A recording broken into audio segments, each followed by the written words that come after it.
ઓમ નમઃ શિવાય. શ્રી માનેશ્વર મહાદેવ. હવે આજે હું તમને વિડીયોના માધ્યમથી એક સાથે બે કામ છે, એટલે વિડીયો અવશ્ય પૂરેપૂરો જુઓ.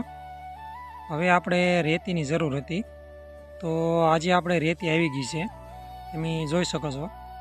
એક ડમ્પ પર આપણે રેતી મગાવવામાં આવેલી છે સ્લેબ માટે, અને રેતી પણ સારી છે, આપણે સાળવી નહીં પડે, અને રેતી સારી આવેલી છે. અને આગળનું જે કામ છે, હવે આપણે જે સ્લેબ ભરવાનો છે સબૂતરાનો, એનું લોખંડ પાથરવાનું કામ ચાલુ છે, એ હું તમને વિડીયોના માધ્યમથી બતાવી. આજનું જે કામ છે એ આજમાં રેતી આવવાની હતી, રેતી આપણે આવી ગઈ છે, અને કાલે આપણે કપચી પણ આવી ગઈ. હવે ટૂંક સમયની અંદર કે 2 દિવસની અંદર આપણે સ્લેબ ભરવાનો છે, તો સ્લેબની માથે આપણે લોખંડ ગોઠવાનું કામ ચાલુ છે, એ હું તમને વિડીયોના માધ્યમથી બતાવીશ. વિડીયો અવશ્ય પૂરેપૂરો જુઓ. વિડીયો પૂરો જુઓ તો જ તમને ખ્યાલ આવે. અને સ્લેબનું આપણે લોખંડે પણ સારું વાપર્યું છે, અને લોખંડ જોવે એને કરતાંય પણ આપણે વધારે હરિયા નાખેલા છે. એટલે જે કાંઈ કામ આપણે કરવી છે એ મજબૂતાઈવાળું કરવી છે. અને જો રેતી પણ બહુ સારી આવી છે, પ્લાસ્ટરમાં હાલે એવી રેતી છે. તો આજમાં જે કાંઈ કામ છે એ હું તમને વિડીયોની અંદર બતાવું છું, પણ વિડીયો અવશ્ય પૂરેપૂરો જુઓ.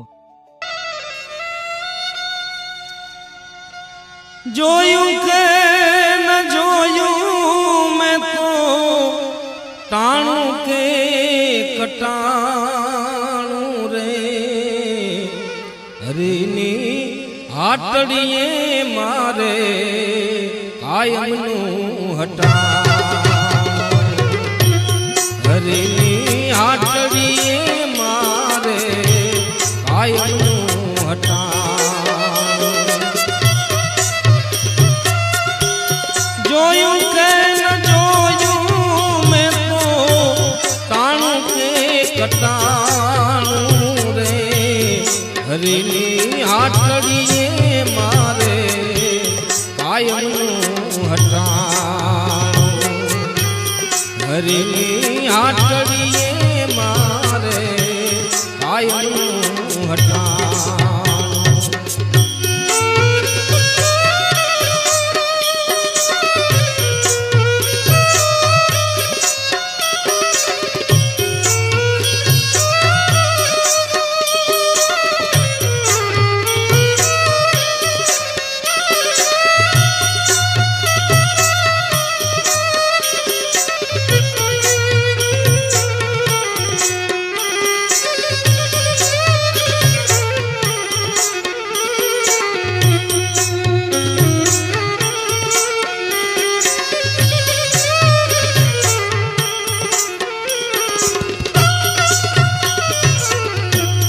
ગમે ત્યાંથી ગોતી ગોતી હંસલાને આપે મોતી, ગમે ત્યાંથી ગોતી ગોતી હંસલાને